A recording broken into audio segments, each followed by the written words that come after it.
5.000 fedeli presenti a Gemona per la messa officiata dal cardinale Zuppi in ricordo del terremoto che devastò il Friuli in quel 6 maggio del 76, l'evento trasmesso in diretta dalle nostre emittenti.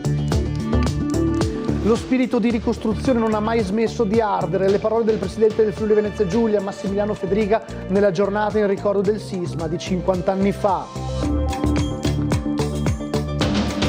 A Trieste, appartamento distrutto dalle fiamme, sul posto pompieri, polizia di Stato e 118, uno ustionato, un intossicato, evacuato l'intero stabile che conta 40 nuclei familiari. Si stringe il cerchio attorno al responsabile sospettato di aver appiccato i 2 roghi fuori dallo stabilimento della Startec a Trieste, decisive le telecamere che hanno ripreso il numero di targa dell'auto. In 10.000 a correre a Trieste per la Spring Run 2026 fra le 2 maratone e la Bavisela Family, le premiazioni in Piazza dell'Unità d'Italia. Buonasera e ben ritrovati al notiziario delle 19.30 di Tele4, commovente, sentita e capace di cogliere tutti i temi del terremoto e della ricostruzione. La messa celebrata dal cardinale Zuppi a Gemona è stato un momento profondo e partecipato in questo 50° anniversario dal sisma. La giornata seguita in diretta dalle nostre emittenti. Vediamo. Mandi. E ci sentiamo subito a casa. Comincia con un mandi, l'intensa e toccante omelia del cardinale Matteo Maria Zuppi, il presidente della Conferenza Episcopale Italiana, che a Gemona ha celebrato la messa in ricordo del terremoto del 76. Mandi è il saluto che ha usato anche Papa Leone XIV nel messaggio di vicinanza letto prima della celebrazione dall'arcivescovo di Udine, Monsignor Riccardo Lamba. Un mandi che vuol dire partecipazione, condivisione, l'immedesimarsi in quella che è stata la tragedia immane che colpì il Friuli 50 anni fa. E raccontava Monsignor Battisti, il dolore l'abbiamo letto sui visi sconvolti, l'abbiamo sentito nei racconti mozzati dai singhiozzi di una mamma di Mels che ho incontrato alle 2 di notte davanti alla chiesa di Maiano crollata, piangeva il figlio sposato era stato a trovarla 2 ore prima e lei aveva detto: Frut, fermiti a cena con me. E lui disse: no mamma, mi sono sposato da pochi mesi, la mia sposa mi attende. 2 ore dopo era stato trovato sotto quel grande fabbricato nel quale sono perite 17 famiglie.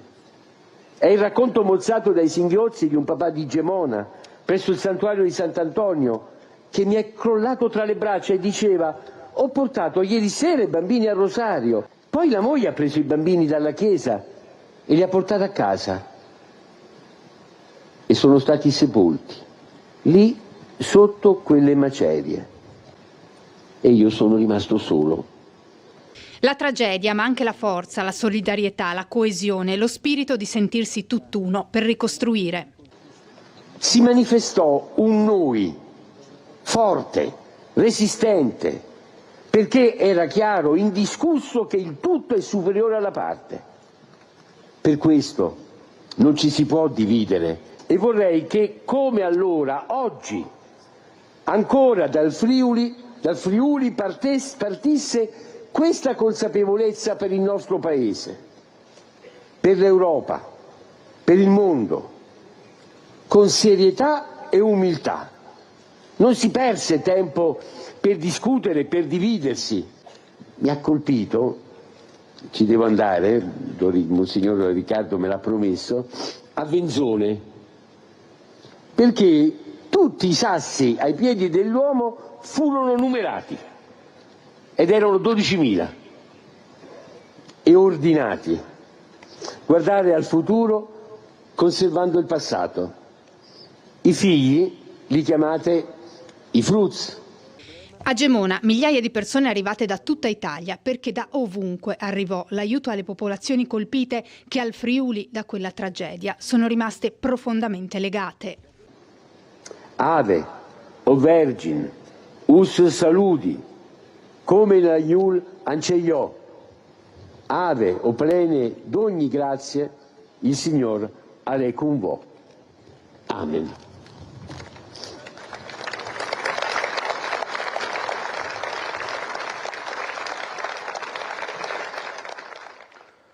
Migliaia, dicevamo, hanno voluto partecipare a questi momenti di ricordo e di commozione, non solo i corregionali ma anche da più parti d'Italia. Sentiamo le voci raccolte.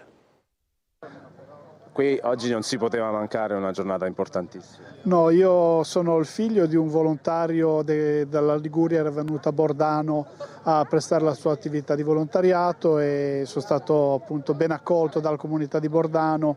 È stato un momento bello, un momento in cui ricordare appunto le persone che non ci sono più e insomma è una cosa che riempie il cuore sicuramente. Vengo ogni anno anche a settembre che fanno in Duomo la manifestazione insieme con i formaggi, e ci vengono sempre salutando quel signore che è dentro il Duomo sulla destra, lo vedi là così, perché lui mi ha aiutato tanto. Sì, ho fatto la naia qua a Gruppo Udine, lì lottavo lì.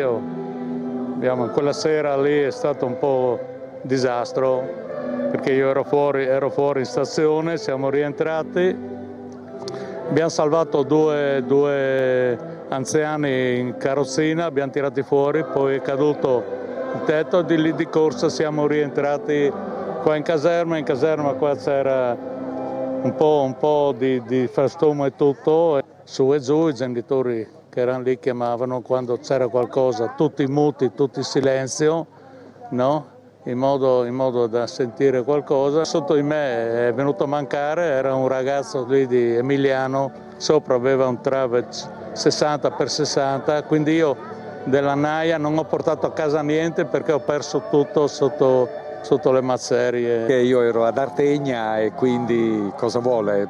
Potremmo stare qui fino a domani con i ricordi. Certamente è un momento tremendo perché spariscono i segni attraverso i quali si aveva punti di riferimento e poi ti spariscono le persone.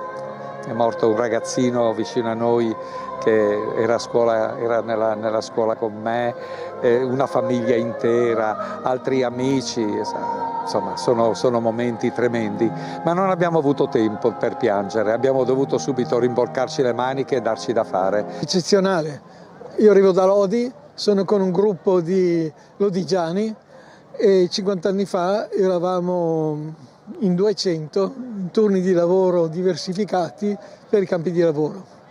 Per aiutare. Per aiutare. Eravamo dalle parti di Billerio e Magnano in Riviera.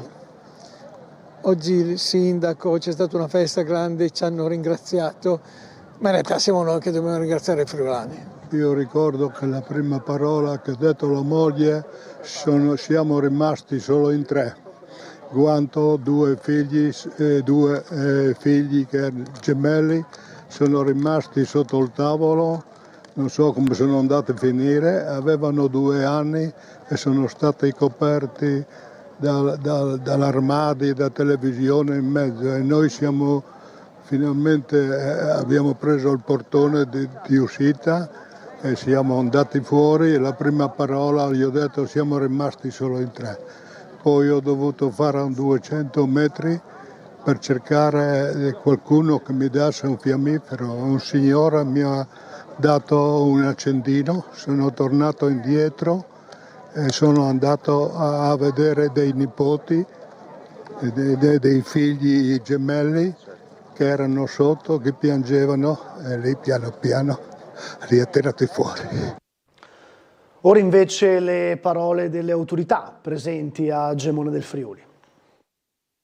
Devo dire che la ricostruzione post-terremoto è un esempio internazionale, un esempio di chi ha saputo mantenere la speranza e la caparbietà per ripartire e per offrire nuovamente un futuro alle generazioni. E la presenza qui oggi, secondo me, è quello spirito che continua ad ardere all'interno del popolo friulano. Davvero complimenti alla Regione, al Comune di Gemona, ma a tutti coloro che hanno pensato a eventi di questo tipo, che sono delle cerimonie importantissime che ricordano davvero un momento incredibile della storia del Friuli Venezia Giulia, in particolare dei comuni terremotati, ma di tutti noi. Io ero piuttosto piccola, ma non dimenticherò mai quei momenti e soprattutto non dimenticherò mai come tutti si siano poi messi vicini per portare avanti la ricostruzione e la grande volontà e l'eccellenza. Qui nasce la protezione civile, insomma oggi è veramente un momento importantissimo, celebrato nella maniera giusta. Innanzitutto oggi dobbiamo fare i complimenti alla protezione civile, che si dimostra non solamente pronta ad intervenire in momenti di emergenza, ma anche brava nell'organizzare gli eventi, nel gestire gli eventi. Oggi è un evento in qualche modo che ci riconnette a livello spirituale con quello che è successo, non dimenticando il ruolo che la Chiesa ha avuto poi nel periodo del terremoto. Pensiamo al Vescovo Battisti, ma pensiamo ai tanti preti che nei territori hanno gestito in maniera eccezionale questo momento drammatico, per cui credo che oggi sia ricordare il terremoto, ma ricordare molto il ruolo che ha avuto la Chiesa friulana. Bella giornata di sole, un avvenimento tragico ma anche di grande risposta del territorio e soprattutto della popolazione friulana. Al netto della politica, e va benissimo e ci mancherebbe altro non ci fosse la politica, oggi ci sono molte persone, anche molte persone che hanno vissuto quei tragici momenti. Giusto esserci, ci attendiamo una bella omelia, almeno io tenderei ad auspicare quello, però come vedete, come avete certamente fatto notare, insomma, l'afflusso di persone è enorme. È stato un ricordo molto doloroso, però chiaramente la ricostruzione dopo il terremoto è qualcosa che segna un passo, segna una differenza fra chi è stato capace di tirarsi sulle maniche e di ricominciare, di ricostruire con uno schema semplice le fabbriche, le case e le chiese. Ed è stato delle parole d'ordine che in realtà hanno dato un frutto importante, che è quello che vediamo ormai costantemente, ed è qualcosa che va al di là del terremoto, che sicuramente è un tema che va ricordato, ma è una proposta di resilienza ed è una proposta di modo di agire che dovrebbe essere esportato in tutto il mondo. Noi proseguiamo dopo quello che è accaduto nei giorni passati, il racconto dei principali protagonisti. Devo dire è stato davvero importante, molto bello, molto impattante la partita dell'Udinese. Oggi siamo qua e poi giovedì c'è Bocelli, confidando che il tempo ci aiuti. Oggi fortunatamente ci aiuta. E col prossimo servizio siamo a Trieste, fiamme in un appartamento di largo Niccolini, l'appartamento di fatto è distrutto, evacuato l'intero stabile che conta circa una quarantina di nuclei familiari. Vediamo. Sono dovuto scappare fuori, quindi è pieno di fumo. Siete qui in attesa, insomma? Sì, sì. Ho sentito il fumo, ho provato a aprire la porta e ho messo gli asciugamani sulla porta. Io mi sono svegliata col pompiere in casa, quindi altro non so, sono corsa giù. Anche il vostro gatto impaurito, vero? La gattina, sì, povera, sì.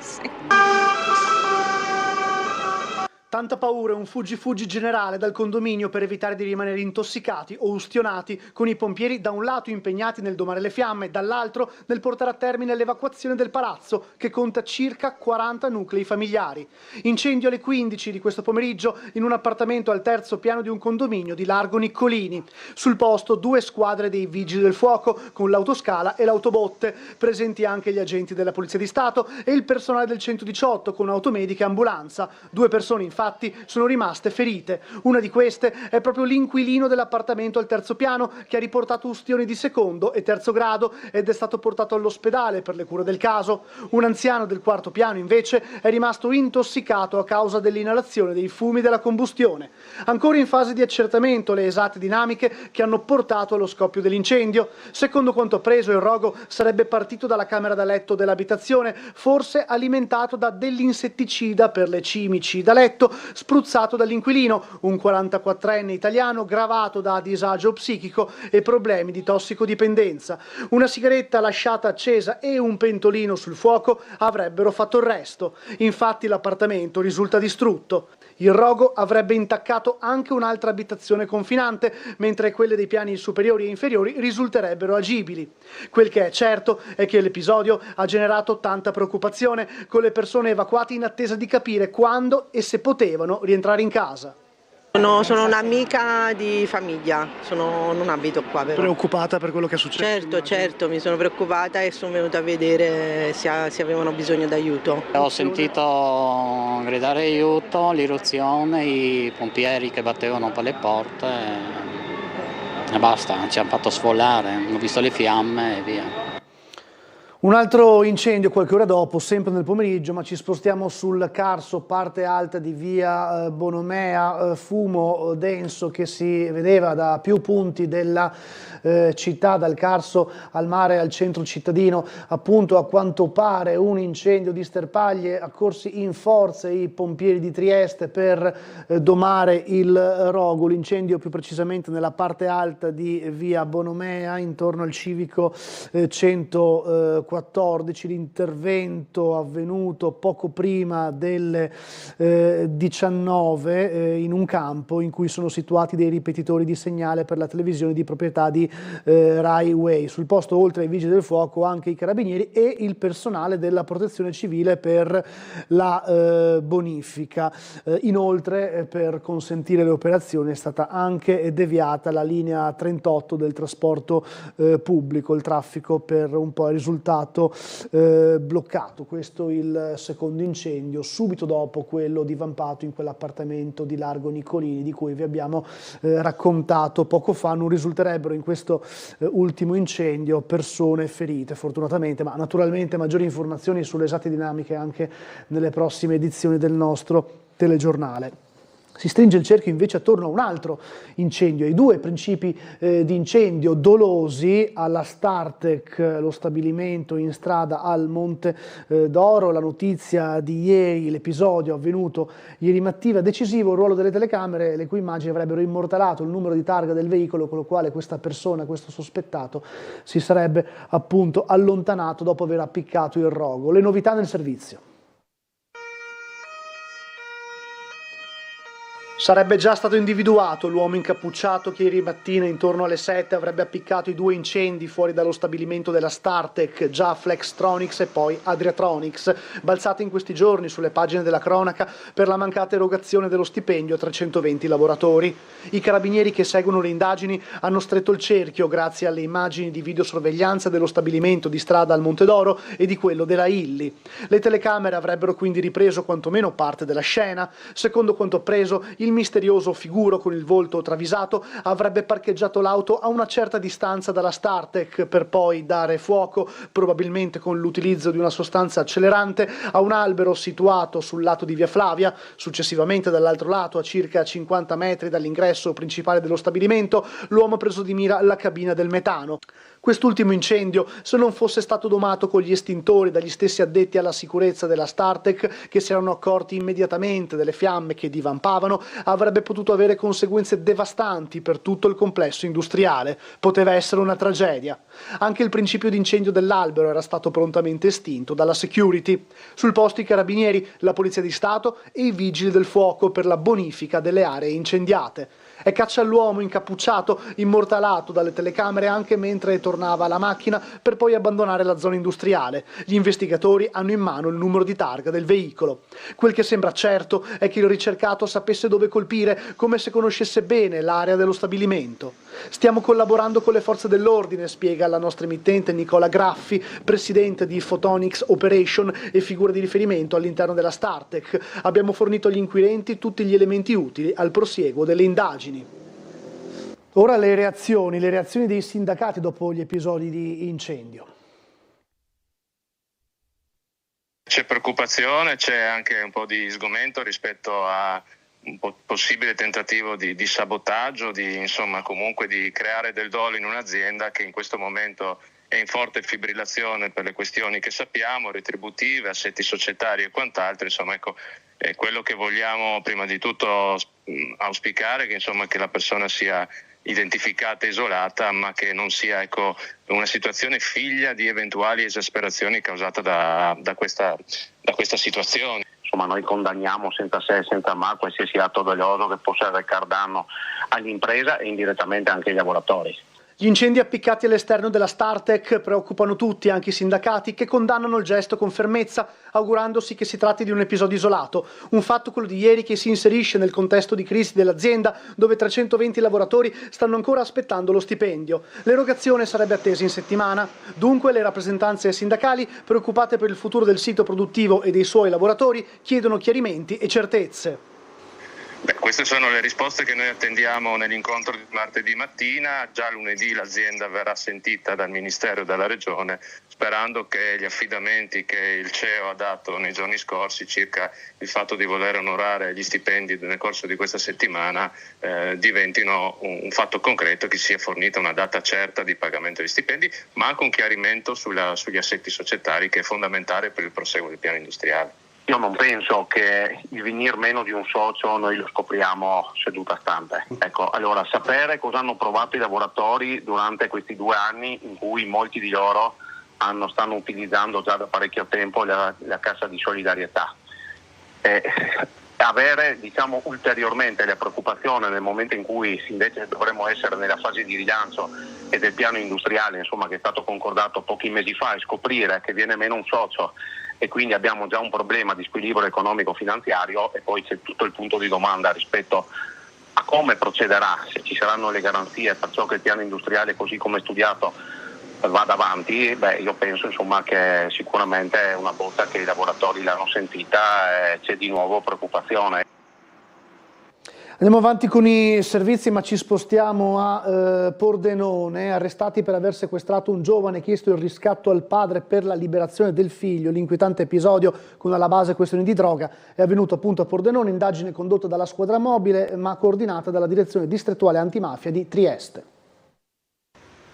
Sequestrato nella notte vicino al tribunale di Pordenone, caricato in auto e picchiato, poi la richiesta di riscatto al padre, 1.000 euro per rivedere il figlio, ma la banda non l'ha passata liscia. L'indagine condotta dalla squadra mobile di Pordenone e coordinata dalla direzione distrettuale antimafia di Trieste ha portato a 4 arresti. Si tratta di 3 giovani, poco più che maggiorenni, e un minorenne. La vittima, un ragazzo di 21 anni, tutti italiani. Il sequestro, alla base questioni di droga, risale alla notte fra il 20 e il 21 marzo.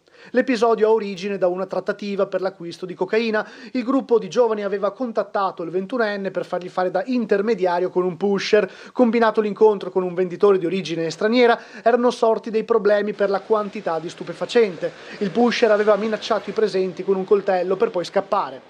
Convinti di aver pagato la cocaina più del previsto, i 4 giovani se la sono presa con il 21enne che aveva fatto da intermediario all'incontro.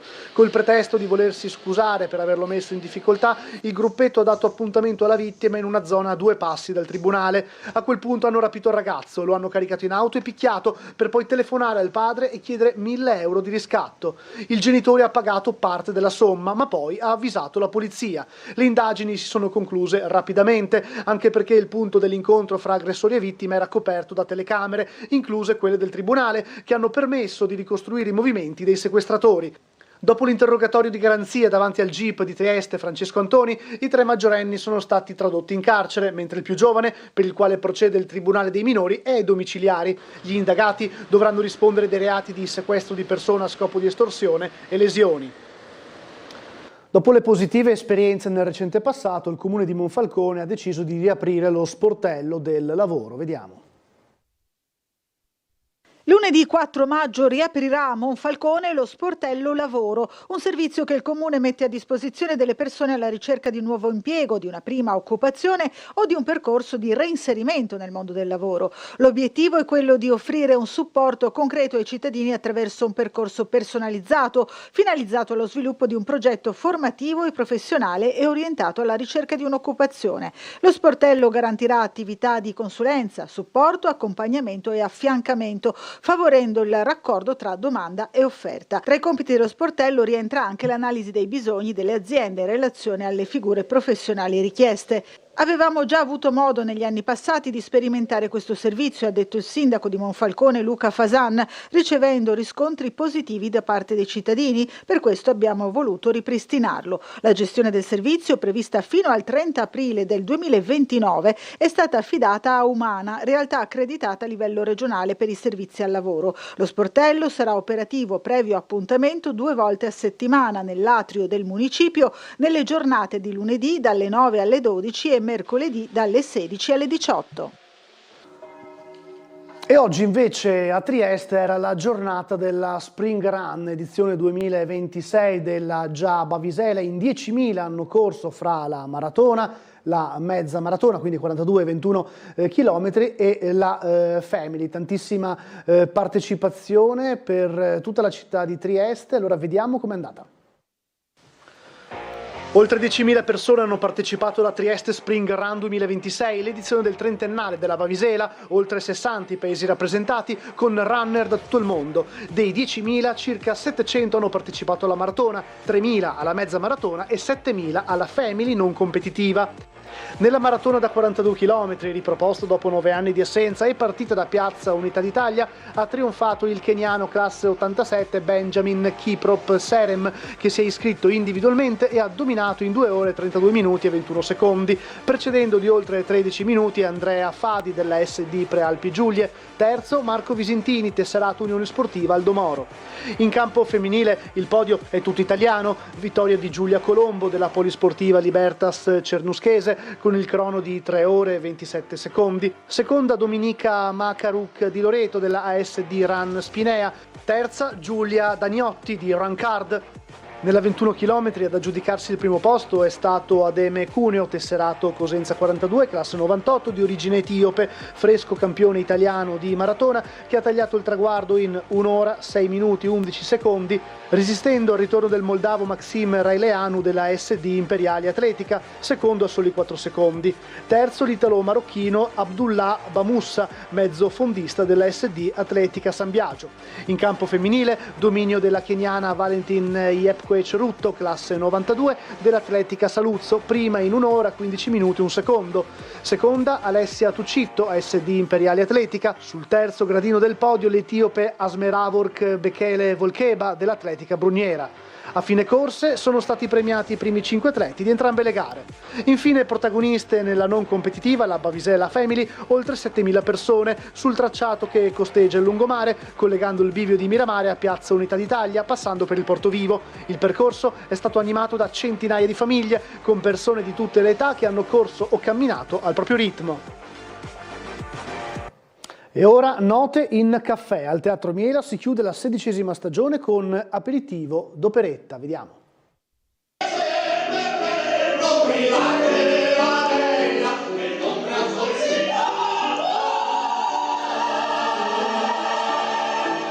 Oggi si è conclusa la 16ª stagione Note in caffè con aperitivo d'operetta, che è un po' una tradizione perché da più di 10 anni chiudiamo la stagione Notte in Caffè con un appuntamento dedicato alla piccola lirica, anche perché è il viatico verso quella che è la stagione poi d'operetta estiva. Oggi pomeriggio gran pienone al Miela, tanto che si pensa già a una prossima replica visto il grande successo.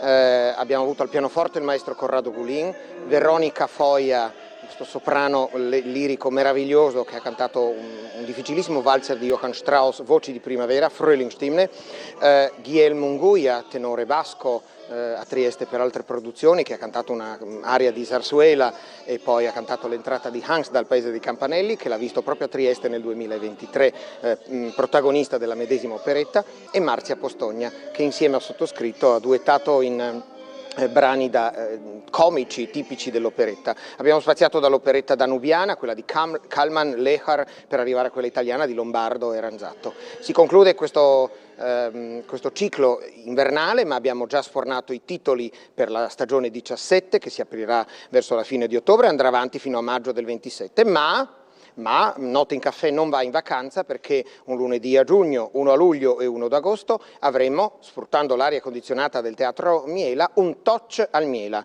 3 lunedì alle 16:30 al fresco del Teatro Miela, uno dedicato alla canzone triestina nella declinazione dell'amore raccontato dalla canzone triestina, Vanoni e Paoli, una lunga storia d'amore, e poi tutto il repertorio del quartetto Cetra. Quindi noi vi aspettiamo ancora al Teatro Miela e grazie per l'affetto dimostrato.